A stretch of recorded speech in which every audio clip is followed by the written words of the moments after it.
Oi, gente, boa tarde, bem-vindos e bem-vindas e bem-vindes à live do Cocô Feliz. Hoje a gente vai conversar sobre saneamento descentralizado, que é uma expressão bonita para falar que a gente precisa cuidar do cocô, seja lá onde ele esteja, né? Porque quando ele é jogado diretamente no rio, no meio ambiente, ele causa um monte de problemas. A falta de saneamento é uma tragédia no Brasil, é a principal causa de mortalidade infantil. Então, o assunto é muito sério. A gente leva no bom humor, mas, na verdade, o assunto é muito sério, o assunto é muito técnico, e eu tenho aqui dois convidados muito legais, que são o Guilherme Castanha, que é engenheiro e permacultor, e o Tom Kipnis, que também é especialista, também é engenheiro, também é dessa área. Bom, a gente vai fazer uma rodada inicial contando qual é a nossa relação com esse tema. E eu estou aqui na posição de codeputada, eu também sou jornalista, então eu vou um pouco entrevistar eles, um pouco me entrevistar, né? E eu vou começar falando eu, depois eu vou passar a palavra daqui a pouquinho para o Guilherme. Eu sou ambientalista e sou uma pessoa inconformada com o fato da gente estar transformando os nossos rios em esgoto a céu aberto. Sou inconformada com tantas promessas, né? Desde que eu me conheço por gente, sempre tem esses grandes números, o saneamento no Brasil será total, não sei quando, não sei quando, não sei quando. Eu sou muito preocupada com o uso do dinheiro público, a gente vê obras e mais obras sendo feitas, né, em custo alto, e o país, como eu coloquei na chamada aí, continua afundado na merda, literalmente, né? Então, a gente está vendo degradação das nossas represas, dos nossos rios, e hoje a gente vai usar essa horinha aqui para falar sobre como as coisas podiam ser, como é que as coisas estão, como elas podiam ser, mas desse ponto de vista da descentralização, que não é a solução para tudo, mas pode adiantar muita coisa. O Guilherme Castanha foi meu professor e hoje é meu colega, meu professor de permacultura, hoje ele é meu colega no Permasampa, que é o nosso coletivo, e é uma pessoa que tem muita relação com o tema. Guilherme, bem-vindo. Conta aí quem é você e qual que é a sua ligação com esse tema do Cocô Feliz. Obrigado, Cláudia. Boa noite para todos. É um maior prazer estar aqui de novo, né? A segunda live que a gente está fazendo junto sobre o tema da água, agora falando mais do nosso Cocô Feliz. E a minha relação, acho que como todas, né? De todos nós, super visceral com o tema, a gente acaba, na maior parte do tempo, não reflete muito sobre isso quando a gente mora na cidade. Eu sou nascido e criado em São Paulo, hoje eu moro fora, moro no interior de São Paulo, mas a minha conexão com o universo da água profissional, assim, que eu estava muito... estava participando bem intensamente assim, de um movimento de permacultura dentro de um instituto de permacultura no Brasil, mas eu não estava exatamente conectado no universo da água, mas chegou num determinado momento que eu, saindo de lá, fui fazer visitas por alguns lugares e eu comecei a olhar para as situações que eu via no meio do caminho, nessa jornada que eu estava fazendo pelo país, e num determinado ponto eu me dei conta assim, que a situação que eu estava vendo em várias cidades no percurso era exatamente o mesmo percurso que São Paulo vivenciou, né, a partir dos anos 40 e 50, com o começo das ligações mais intensas, né, de deságue de esgoto industrial, de esgoto doméstico, depois do processo de ocupação das várzeas, de retificação dos rios, enfim, toda essa dinâmica, mas que começou em especial comprometendo a qualidade da água do rio e a capacidade das pessoas conviverem de uma maneira saudável e agradável com o rio, né? Começou com despejo de esgoto. E aí, nesse momento, é que me caiu a ficha, assim, que, cara, se a gente consegue começar a trazer um novo movimento para São Paulo, com relação à maneira como a cidade lida com suas próprias águas, a São Paulo pode servir como um impulso, pode oferecer boas referências para que outras cidades olhem, então, e se inspirem por um aspecto positivo, e não da maneira negativa com a qual São Paulo lida hoje, né? São Paulo, enfim, é uma referência no Brasil, mas não é a única, né? E mundo afora também tem vários, mas o fato é que tem tendências, tem movimentos muito ricos, muito interessantes acontecendo, não só aqui no Brasil, como fora do país também. Então, a gente bebe um pouco dessas experiências e, claro, faz adaptações nela para poder trazer referências, coisas que sejam execuíveis, né, que sejam viáveis, que sejam adaptadas à condição que a gente vive aqui na cidade. E a gente vai falar um bocado sobre isso depois, mas então, por agora, eu queria passar a palavra para o Tomás, para ele falar um pouco dele, né, sobre como é essa relação, e como a relação dele enquanto pessoa, talvez se ele quiser falar um pouco sobre o aspecto profissional também, mas, Tomás, a palavra é tua, meu amigo, vai que vai. Obrigado, Gui, obrigado, Cláudio, pelo convite. A minha relação com esse tema, mais especificamente com esgoto, também é de uma indignação de ver contextos e com uma certa recorrência, não só em São Paulo, mas pelo Brasil e pelo mundo, em que uma falta de planejamento, uma falta de sensibilidade de entender que a água é um elemento essencial para você promover todas as outras esferas de desenvolvimento, ocasionam condições muito desumanas em muitos contextos e, em grande parte, com algum detrimento à qualidade de vida.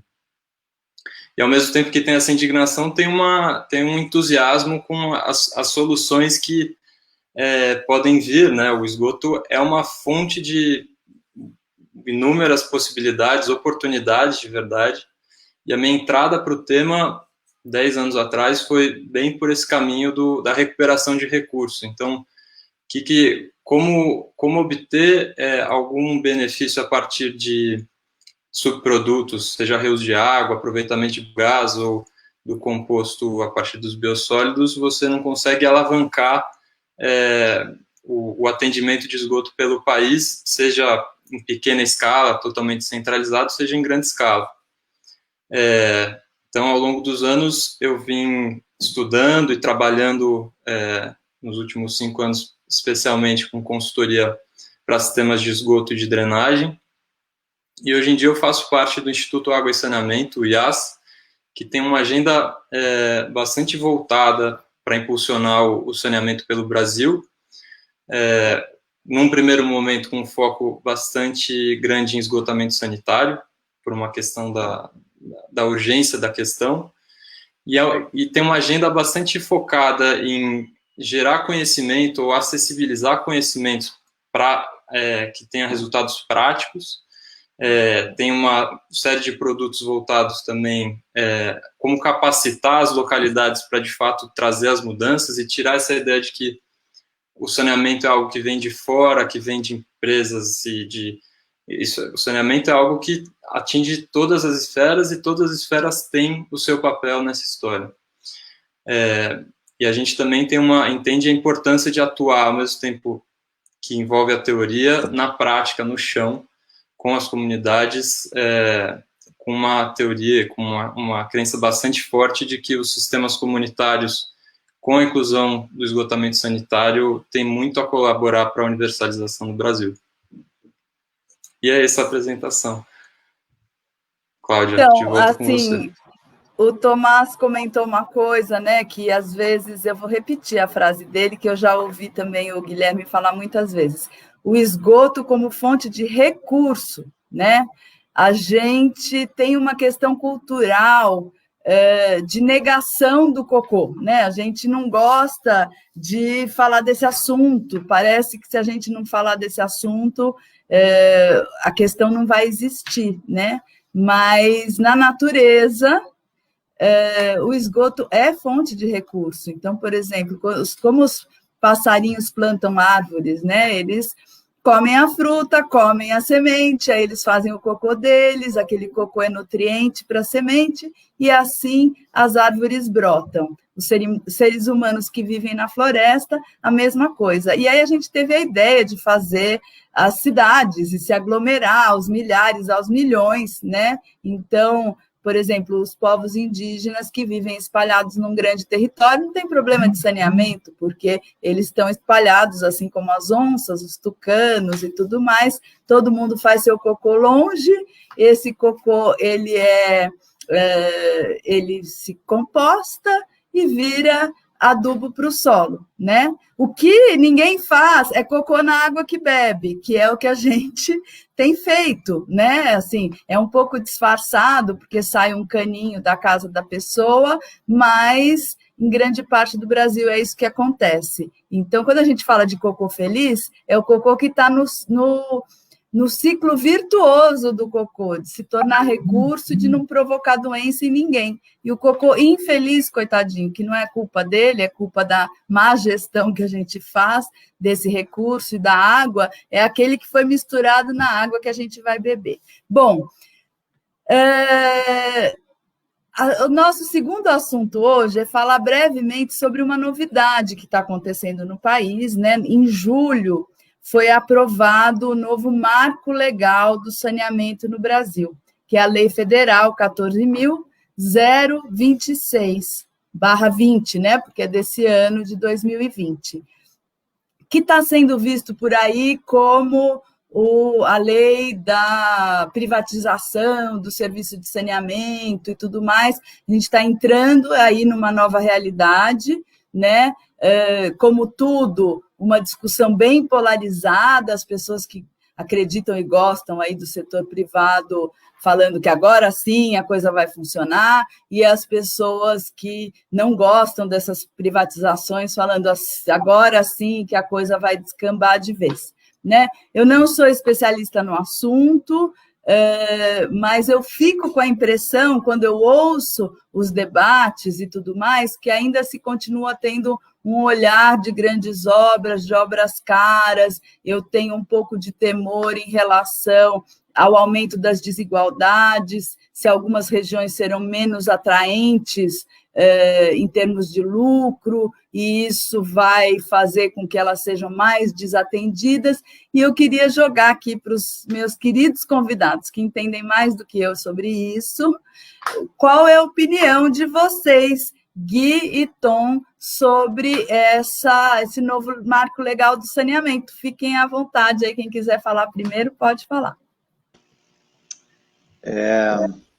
Eu tenho muita suspeita dessa lógica de privatização do saneamento. Eu acredito que o saneamento, como um serviço essencial, que ele deve se manter estatizado, assim. Mas a parte dessa discussão, porque ela é bem complexa e tem vários pontos, não só pontos de vista, mas pontos de atrito, tem uma questão para mim que é central e que independe da lógica de uma abordagem ser centralizada ou descentralizada, que eu não vi em momento algum sendo discutido em toda essa reflexão sobre o marco legal, que é a abordagem ao saneamento descentralizado, né? E se a gente mantém uma lógica de saneamento centralizado, quer dizer, esses grandes sistemas, grandes obras, em que você faz, em que uma cidade faz, ou a concessionária faz as obras de coleta de esgoto e, teoricamente, em alguns casos, leva para a estação de tratamento e depois deságua no rio. Então, enfim, quando você concentra muito esgoto em uma ou pouquíssimas estações, você está centralizando. Se você cria uma maior quantidade de estações de tratamento ou estações de recuperação de recursos, a gente pode falar um pouco mais depois, mas quando você cria mais estações, você está descentralizando, quer dizer, você está criando mais possibilidades de fazer tratamentos locais. E aí a descentralização absoluta seria cada casa ou cada propriedade ter seu próprio sistema, né? Então, a minha compreensão é que não existe universalização do saneamento enquanto a gente não lidar com a descentralização dos serviços.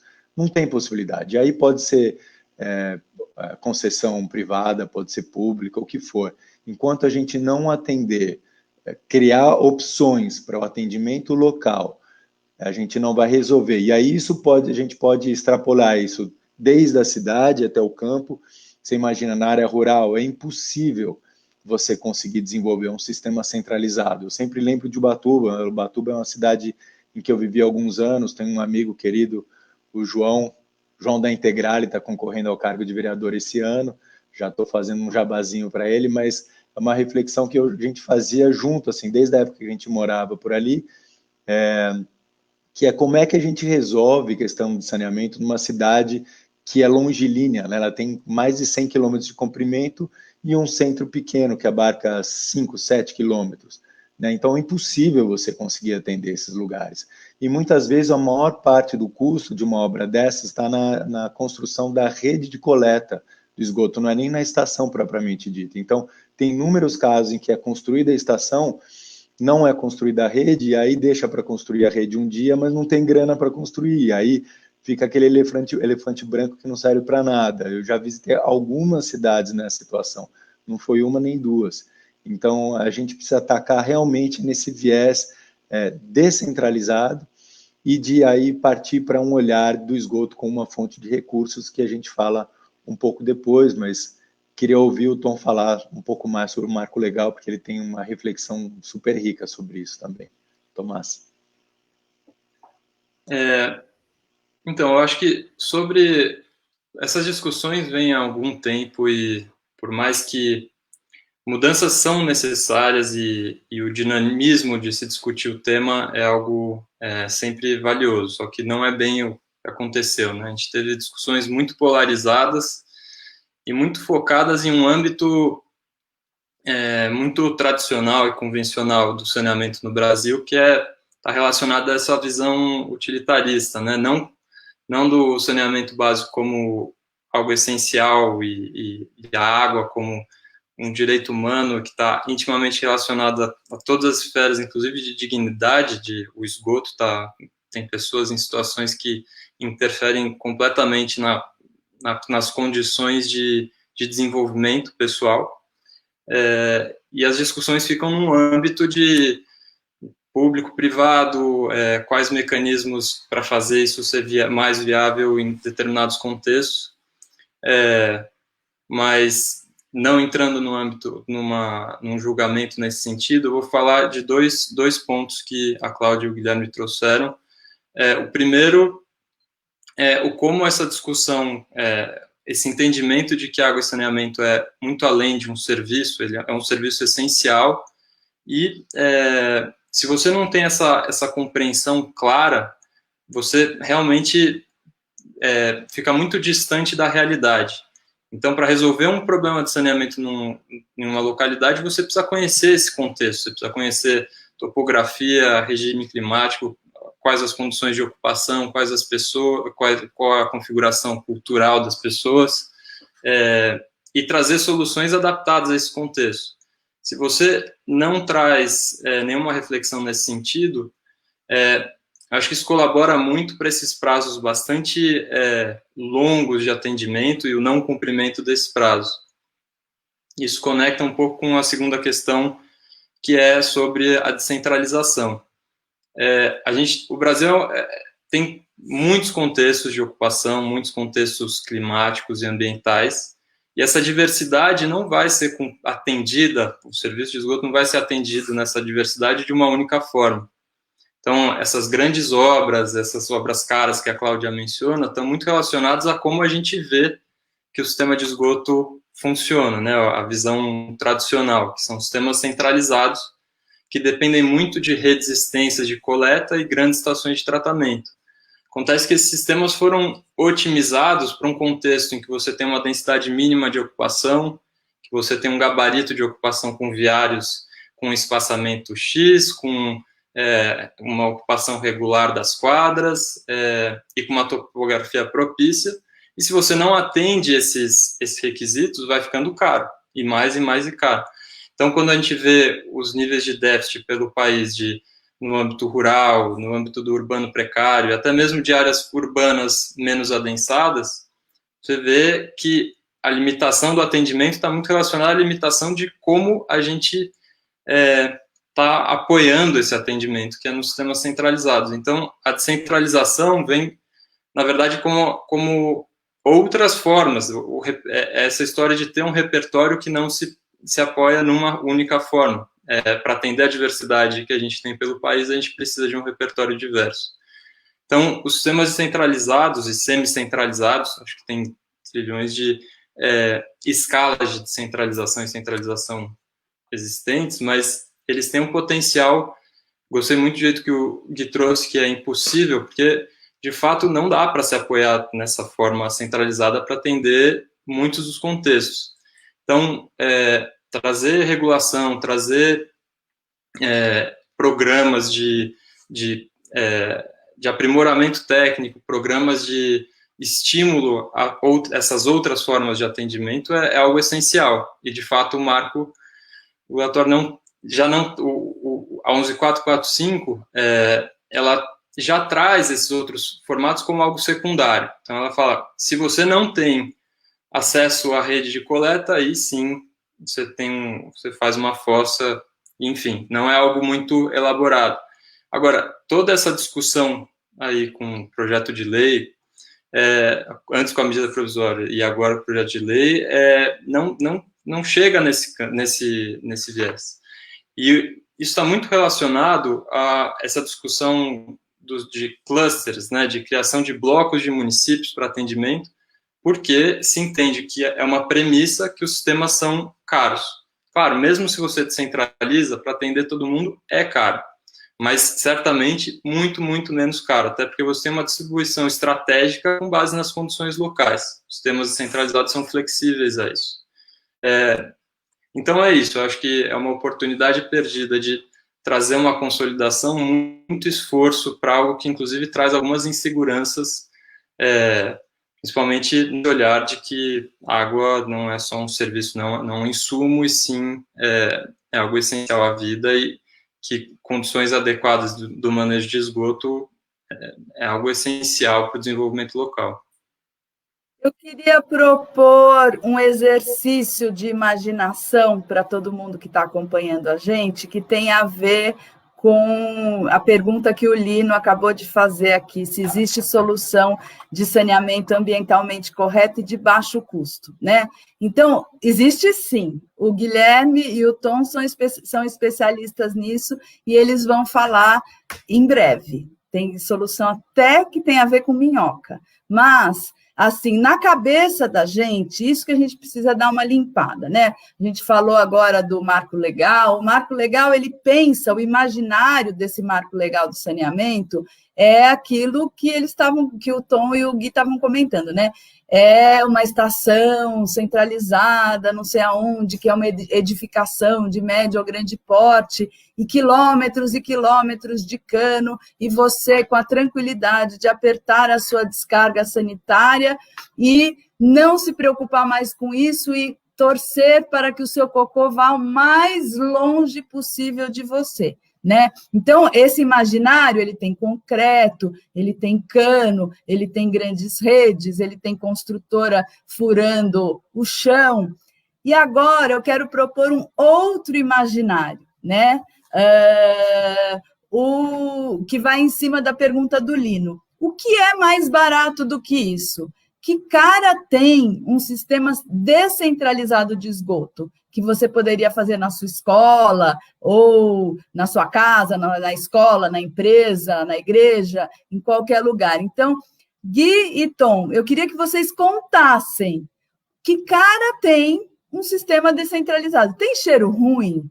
Tem que fazer uma grande obra? Você tem que cavar um túnel que vá até o centro do planeta para que o magma faça com que o seu cocô vire cinzas? Como é que funciona isso? Vocês podem contar? Ela tem uma cara muito linda, né? Eu acho que o lance do cocô feliz é quando ele entra num lugar como esse, assim. Tem muitas possibilidades, né? O Tomás trouxe isso com muita clareza, que existe um repertório de soluções, não é uma, não é duas, não é três, e cada uma delas é adaptada para cada situação diferente. ela pode ser adaptada a uma concentração maior de pessoas, por exemplo, para um prédio, ou pode ser para uma escola, um espaço mais amplo, para uma casa, para um parque, enfim, cada contexto traz uma solução diferente. Mas dá para trazer algumas ideias. Primeiro, não tem mau cheiro, tá?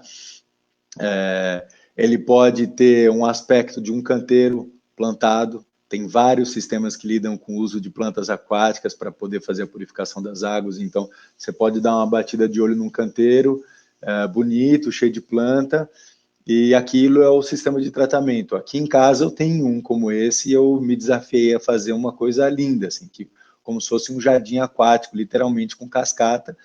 E às vezes eu recebo o pessoal aqui, quer dizer, recebia antes da pandemia, né? Mas recebia alguns amigos, às vezes clientes dos nossos projetos, eventualmente vinham para cá, eu mostrava, e a gente sentava num banquinho de terra na frente desse jardim, e para as pessoas olharem, a gente ficava conversando e tal, e o pessoal ficava esperando, né? Quando é que eu ia levá-los para eles verem o biodigestor, né? E o sistema que eu tinha em casa, e eu falava, tá aqui na tua frente. E aí demorava a acreditar. Primeiro que estavam na cara de uma cascata de água, com água cristalina, cheio de plantas lindos, plantas flutuantes, plantas emergentes, com flores, e tem uma produção de gás. Então, esse é um sistema que eu tenho na minha casa. Então, eu estou aqui, na minha casa agora, estou do lado da cozinha, e aqui eu tenho um fogãozinho bem aqui, onde a gente consome biogás produzido a partir do esgoto. Então, enfim, essa é uma cara, né? Eu estou aqui na cozinha e, de certa maneira, eu estou conectado ao meu sistema de tratamento através do meu fogão. Então, tem outras formas possíveis. O Thomas tem pesquisas muito bonitas, assim, que eu acho extraordinárias, com o uso de algas. Também, se quiser falar um pouco do vermifiltro, né, Thomas, vou passar a palavra para você também. Eu vou fazer um recorte um pouco diferente, porque o Gui realmente é um grande mestre desses temas de soluções individuais integradas com paisagismo e de aproveitamento de biogás e depois de água. Mas, de fato, entrando nessa linha de ter um repertório diverso para cada contexto é algo super importante. E já existe isso, e não é nada apoiado em sistemas caros e de alta tecnologia. É de alta tecnologia, mas de alta tecnologia social, né? São sistemas super acessíveis, tanto para construir como para operar, alguns menos que os outros. E a definição do sistema, o importante é isso, que a definição do sistema seja feita com base nas suas condições ali do terreno, com as condições operacionais, quanto de disposição você tem para lidar com o lodo que está ali, qual é o seu interesse de fazer manutenção do sistema. Mas, então, você tem opções de biodigestores, fossas sépticas, que são super simples, biodigestores são mais complexos, mas podem produzir gás dependendo da carga de pessoas contribuindo. Sempre vai gerar gás, mas tem uma questão de viabilidade a partir de que condições, se entra água cinza que vem das pias dos chuveiros no mesmo sistema, ou se você recebe só das privadas. É algo que realmente cada caso vai ditar qual é a melhor tecnologia, qual o sistema. E você tem esses sistemas, o vermifiltro, por exemplo, é um sistema que eu adoro, e acho que muitos adoram pela simplicidade de se construir, de se operar. Nada mais é do que uma torre pequena, pode ser uma bombona, 3 manilhas de concreto empilhadas, permeabilizado por baixo, em que você tem 2 camadas de base de brita, areia, e uma camada de uns 40 centímetros no topo, cheia de minhoca com composto. Chega ali, de preferência, só o que vem das privadas, e as minhocas devoram em velocidades impressionantes tudo que chega ali, e você tem um composto muito rico. Então, se você tira esse material, deixa um tempo para maturar para segurança, é algo que você pode aproveitar para plantio.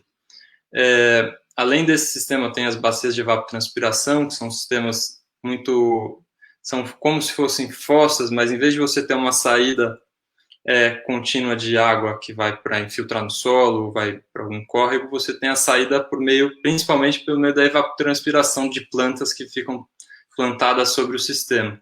Então, tem realmente muitos sistemas alternativas interessantes, fáceis de se implementar e de operar. O que eu acho que é interessante trazer para essa conversa é que a cadeia de se fazer o saneamento acontecer, ou seja, para garantir esse propósito de evitar o contato dos contaminantes com pessoas e com o ambiente, você tem algumas etapas básicas, né? Alguns estudos que trazem que é algo que quando você olha por esse viés, fica muito mais claro as questões do saneamento atuais e a importância dos sistemas descentralizados. Você tem uma etapa de geração, seja a sua cozinha, seja o seu banheiro. Você tem uma etapa inicial de contenção, que no caso dos sistemas descentralizados seria uma solução individual, ou seja, fossa séptica, um vermifiltro, enfim. E nos sistemas centralizados, a contenção é justamente a conexão do domicílio com as redes de coleta. Daí você tem uma etapa de transporte, que é ou por meio de tubulações ou por meio dos caminhões limpa-fossa, por exemplo, quando você vem um caminhão, tira o lodo da sua fossa e leva para uma estação de tratamento. Você tem a etapa de tratamento centralizado, que é essa final, seja de esgoto, seja de lodo, e você tem a disposição final ou de reuso. Tem os sistemas totalmente descentralizados que resolvem toda essa cadeia num lugar só, que eu acho que é o caso do Gui, da casa dele, que já faz todo o tratamento, já aproveita a água, o biogás e provavelmente o lodo também. Mas tem muitos casos em que as pessoas têm interesse em ter uma solução individualizada em casa, fazer um sistema, uma bacia de evapotranspiração, por exemplo, ou, no caso, uma fossa, que seja ter uma fossa séptica, mas não tem a disposição ou espaço para mexer com o lodo ali. E grande parte dos casos que tem soluções individuais, essa é a realidade. Então, existe uma abordagem pelo mundo bastante difundida, no Brasil ainda em desenvolvimento, que são sistemas baseados no manejo de lodo fecal, em que você consegue atender, mesmo que seja uma cidade com baixa densidade, ou seja, você não precisa estar no campo, você não precisa estar em lugares com muito espaço para depender de sistemas centralizados. Você pode ter, num pequeno espaço, uma fossa séptica que seja, mas em vez de você estar conectado com uma rede de coleta que vai viajar o seu esgoto para uma estação de tratamento de esgoto, você tem a sua fossa séptica e depende de um caminhão limpa-fossa ou de um sistema comunitário de gestão do lodo que vai coletar, transportar para uma estação, fazer o processamento seguro desse material e despejar. Essa abordagem tem um caso interessante já no Rio Grande do Sul, a Corsã, companhia estadual, fez um trabalho com a agência reguladora deles para que eles pudessem fazer o atendimento de parte dos municípios em que eles operam por meio da coleta programada do lodo de fossa. Então, em vez de construir redes caras de transporte, coleta e transporte de esgoto, eles simplesmente fizeram alguns programas de conscientização e de ajuste das soluções individuais e fazem toda essa etapa de transporte por meio de caminhões de limpa-fossa. Eles fazem isso por meio de uma coleta programada, então, em vez de deixar de forma aleatória, sob demanda, a coleta do lodo das fossas, eles fazem isso a cada ano, a cada 2 anos, e isso permite, inclusive, um ajuste com o sistema tarifário das prestadoras de serviço, que aí tem uma forma de viabilizar um sistema sustentável financeiramente, inclusive, mas que não depende de rede de coleta. Então, para além do âmbito totalmente local, existe também um âmbito maior, urbano, de bairros e até de cidades inteiras que podem ser atendidos por essas alternativas descentralizadas. Bacia de evapotranspiração, gente, para quem está olhando de fora, em geral é um monte de bananeira, né? E a gente come a banana, porque a bananeira ela é muito eficiente para tirar a umidade do solo e evaporar para o ar. E então isso é muito legal. Queria propor agora, eu vi aqui as perguntas, Geraldo perguntando como é que faz isso barato, né? Acho que o Gui e o Tomás já começaram a responder, mas daqui a pouquinho eu quero falar sobre isso também. E o Ângelo Tapias pergunta por que os governos não se interessam por isso. Daqui a pouquinho a gente volta no governo. Agora eu queria perguntar para o Gui e para o Tomás qual que é a utopia deles em relação ao saneamento. Eu quero ouvir, porque eu já até anotei a minha aqui, daqui a pouco eu vou contar para vocês qual é a minha utopia. Tomás, quer começar dessa vez? Qual é o seu sonho para o saneamento? É uma boa pergunta. Acho que, para começar, a utopia é de que construa-se um entendimento geral de que esgoto não é responsabilidade dessa escala grande, de grandes empresas, de governo, e que todos têm um papel com relação a isso, seja de vigilância, seja de controle social, seja de boas práticas com relação ao que está sendo gerado. Mas aí vai para uma escala também mais estrutural, em que eu tenho a utopia de que esgoto é fonte de recurso. Cada vez mais a academia vem trazendo outras possibilidades de... O Landa recupera papel a partir do esgoto, além de fósforo e nitrogênio. Então, eu gostaria de ver, numa escala o quanto antes, essas práticas sendo aplicadas, seja no total descentralizado, seja numa estação grande de tratamento municipal. Isso tem muito a contribuir para evitar poluição ambiental, mas também a ganhar escala. Isso é um estímulo para que seja um ciclo virtuoso de replicação. E tenho também uma visão... Sistemas de tratamento de esgoto, eu acho que as estações têm que deixar de ser estações, né? Um espaço completamente dedicado para algo técnico, algo... eu acho que esse sistema tem que ter mais de uma função. Ele tem que propiciar, se é uma escala de bairro, se é uma escala municipal, que seja um parque também. Então, se você começa a considerar outras tecnologias aí mais integradas e baseadas em processos naturais de tratamento, você começa a criar muitas oportunidades de criar espaços públicos de qualidade num mesmo espaço em que você está prestando esse serviço. Acho que mais ou menos isso. O Tomás trouxe vários pontos que eu estou super de acordo, assim, que eu também sonho, né?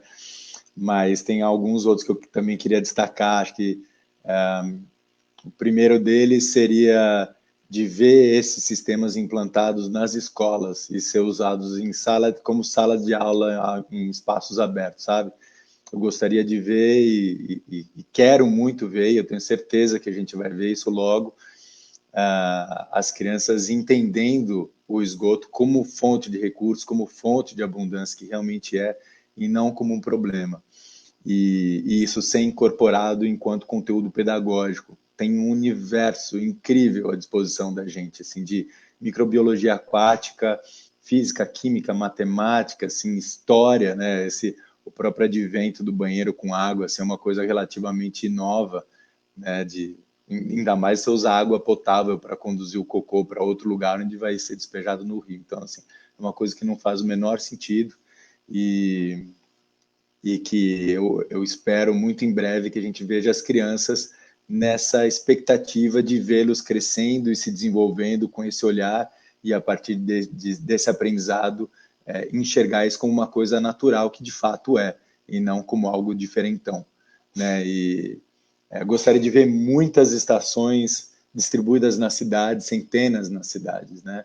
Tem várias cidades do mundo que já são assim, de fato, mas através das centenas de estações, eu gostaria de ver uma relação dos cidadãos com elas, entendendo que eles são parte do ciclo local de água nas cidades e que eles percebessem também de onde é que vem a água e para onde vai a água. E nesse entendendo para onde vai a água, como a água é recebida nessa estação, que a gente pode chamar então de estações de recuperação de recursos, ou estações de produção de água, por exemplo. A água é só um dos recursos que podem ser recuperados a partir do esgoto.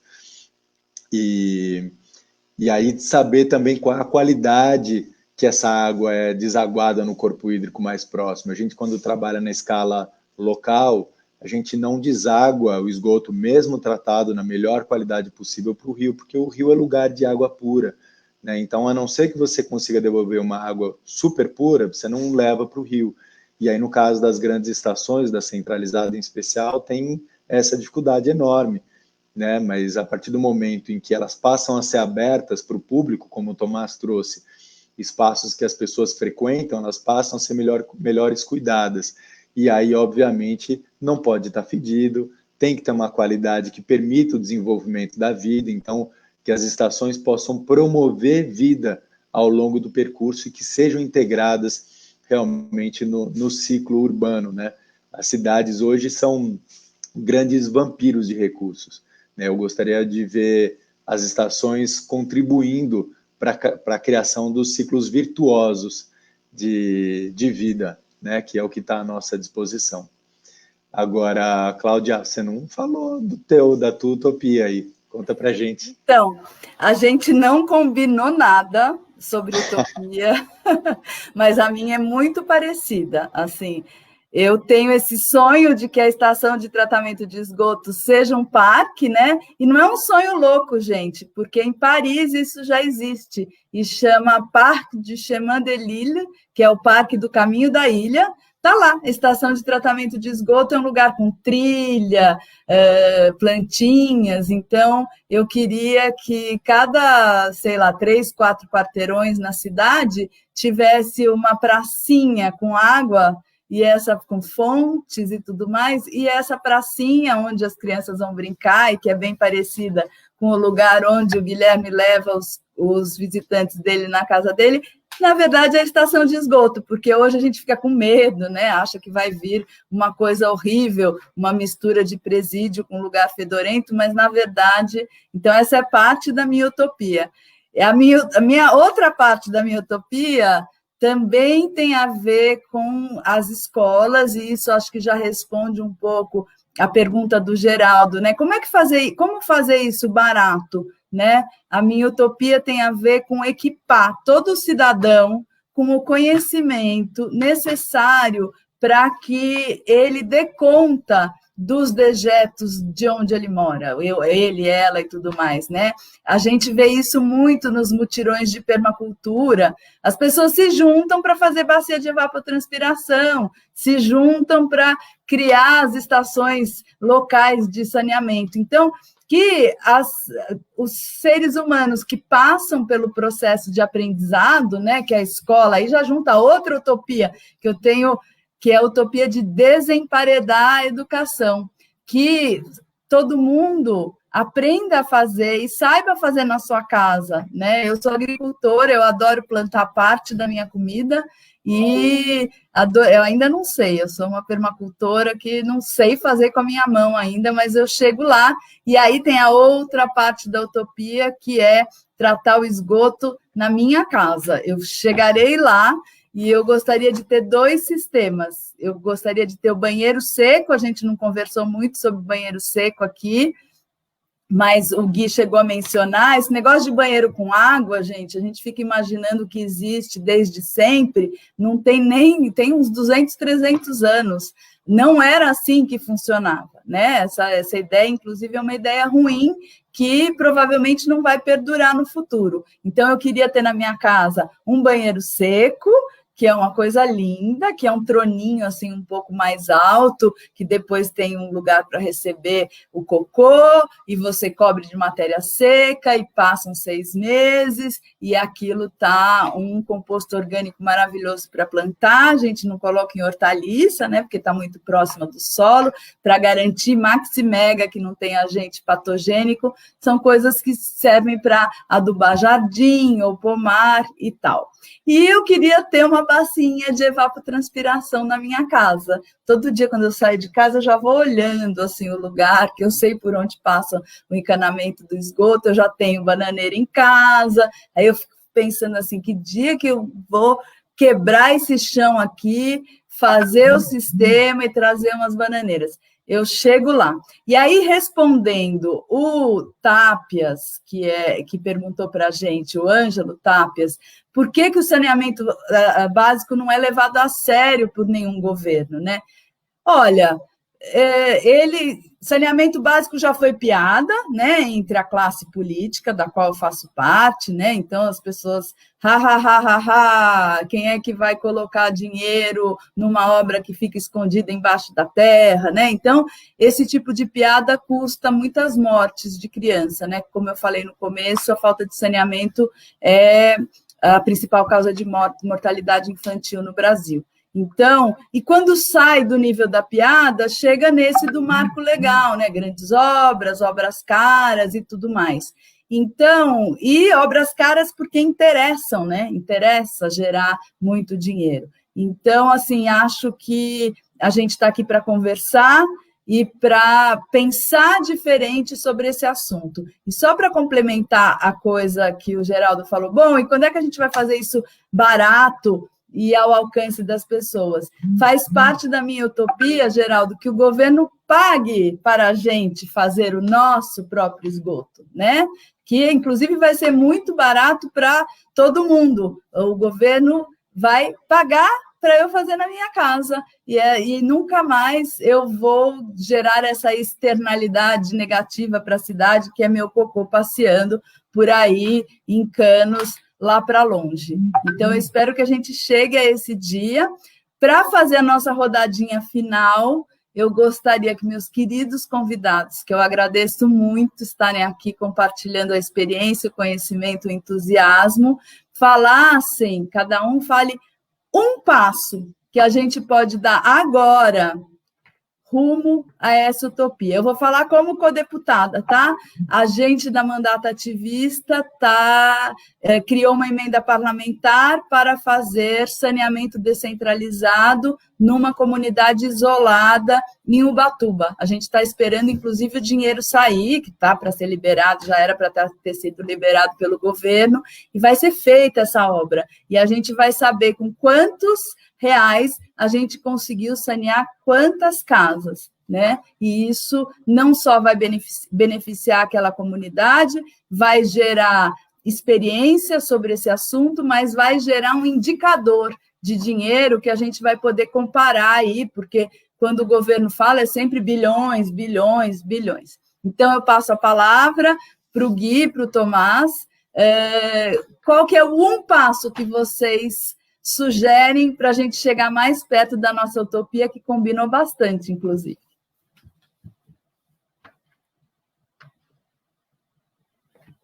Você está sem microfone. Então, esse um passo é estudar que alternativas existem para a escala que está mais próxima de você. Se você mora num prédio, se você mora numa casa, se você mora num sítio, enfim, qual é a realidade da tua vida, do teu dia a dia, e procurar entender como é que isso poderia ser resolvido de outra maneira. Então, aí eu dou uma dica, tem 2 materiais que são especialmente ricos, que eu gostaria de recomendar para vocês. Os 2 estão na biblioteca do site da Fluxus, que é o fluxus.eco.br, clica lá em biblioteca. Então, tem materiais didáticos.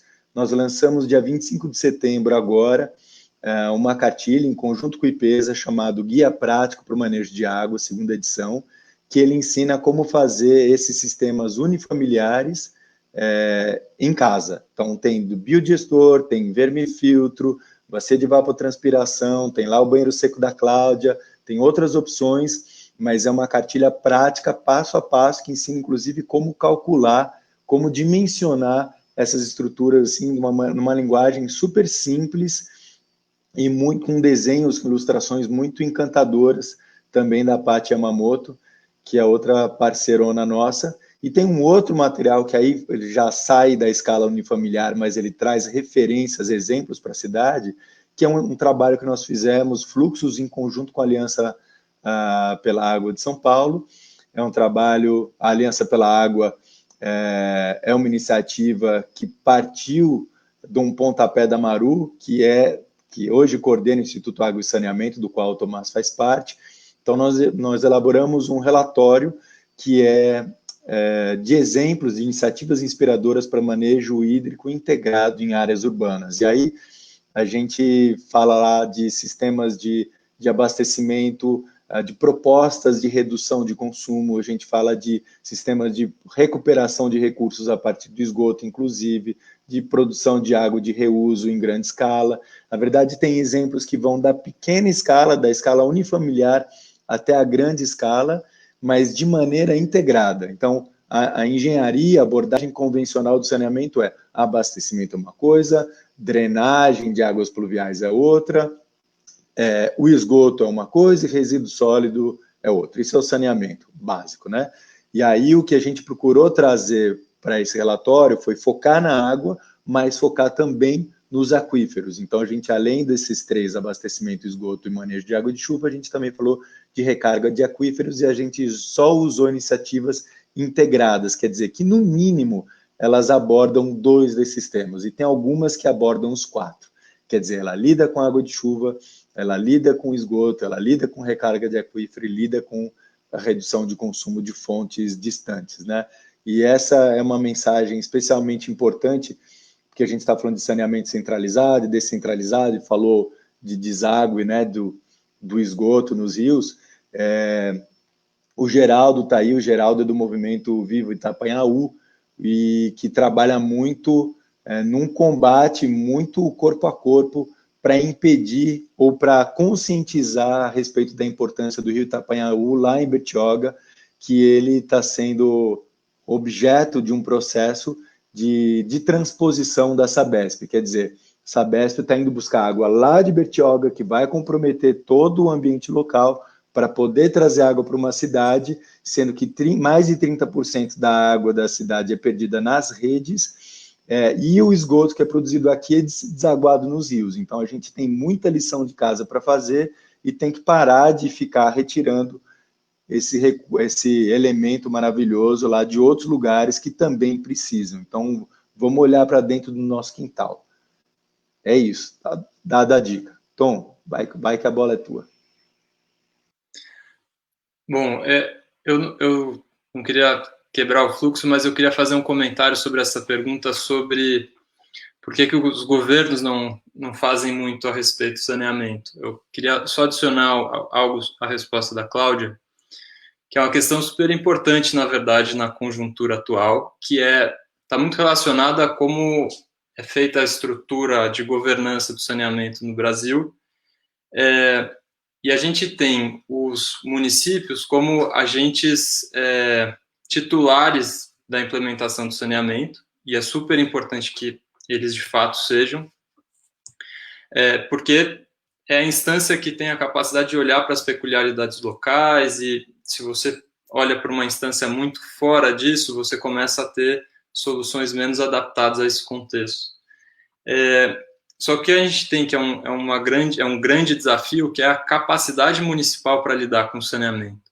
Então, quando você vai para os municípios, e aí a gente tem municípios, uma quantidade enorme de municípios com menos de 50 mil habitantes, com menos de 10 mil habitantes, e realmente a capacidade de organizar, precisamos de um plano municipal de saneamento básico, precisamos rever nosso contrato de prestação de serviço, é algo realmente difícil de você conseguir um nível de fluidez em que todas as etapas sejam feitas e com qualidade. Geralmente, o foco em saneamento fica geralmente passada para instâncias prestadoras de serviço, ou ela acontece muito para apagar incêndio, né, no sentido de você não faz ações preventivamente, você não planeja com antecedência, você simplesmente foca em resolver problemas ali que surgem. Isso está muito relacionado já conectando ao passo que o Gui trouxe, que é o planejamento preventivo, né, ele teria esse respiro de olhar a situação no local e pensar qual é a melhor forma de resolver esse contexto. Quais oportunidades vão ser mais eficientes, criar mais oportunidades, enfim, para desenvolvimento local. Só que isso acaba não acontecendo, em grande parte dos casos, mesmo em municípios grandes, de faixas populacionais bem elevadas. Então, acho que queria só trazer esse ponto. O Guilherme trouxe, acho que o ponto que eu acho mais essencial soluções baseadas nas peculiaridades e condições locais. Só que, avançando um pouco nisso, o passo que eu sugeriria é repensar os modelos de atendimento. A gente trazer um pouco mais de criatividade e nessa olhada que as formas de atendimento conjuntas, né, não para só um domicílio, mas quando você tem isso de forma comum, que eles não fiquem presos aos modelos convencionais. Isso está muito relacionado à nossa atuação pelo IAS, que tem um caminho bastante forte em direção ao saneamento comunitário. Então, a gente tem sistemas de gestão pelo país já bastante voltados para abastecimento de água, mas pouco desenvolvido em relação ao esgoto. Então, uma frente bastante importante, que eu acho que tem muita contribuição com a universalização pelo país, é isso, de trazer o saneamento comunitário como uma forma, não só o comunitário, mas outros modelos de atendimento para melhorar a situação. Muito bem.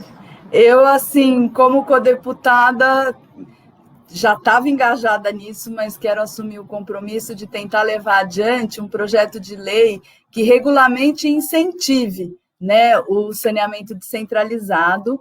Quero agradecer muito a participação de um monte de gente legal aqui, a Cláudia São Jorge, minha xará, e a Carol, que são minhas amigas da Horta das Corujas, o Del Lima mandando recado lá de Fortaleza, a Maria Estela Gregori, Lino Bocchini, o Ângelo Tapias e o Geraldo. Aliás, o Guito começou a falar do Rio Itapanhaú, em breve a gente vai ter uma live só sobre esse assunto, e o Geraldo vai ser um dos convidados. Recomendo, aguardem que a gente vai divulgar. Gimorro, Ricardo Verucci, a Vânia Alves Mota, sim, Vânia, vamos sonhar junto essa utopia. O Felipe, aqui agora não rolou coisa.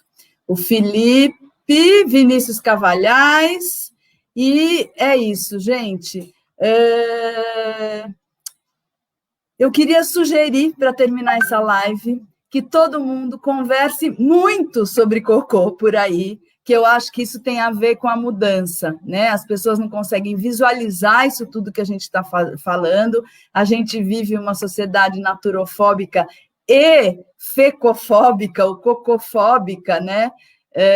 E eu já fui maltratada em mais de uma ocasião, porque eu não sou engenheira, né? Isso já faz uns anos, faz tempo que eu não sou maltratada quando eu falo desse assunto, mas de pessoas ficarem muito enfesadas, literalmente, quando eu mencionei que a saída, né, uma das saídas mais importantes aí para a gente resolver o problema de saneamento do mundo é a descentralização. E olha que foram engenheiros que ficaram muito bravos comigo e me desqualificaram, porque eu não sou engenheira, que eu sou mulher, e que tal, isso é coisa de gente louca. Então, a gente precisa muito conversar com todo mundo sobre cocô, sobre saneamento, sobre solução descentralizada, porque essa é uma maneira da gente ir gerando aí uma massa crítica que vai fazer uma pressão política para que essa realidade se transforme e a gente pare de perder saúde, vidas, ecossistemas e tanto dinheiro em soluções inadequadas. Então, olha, boa noite, obrigada por estar com a gente. Essa live vai ficar gravada aí para ser vista e acessada.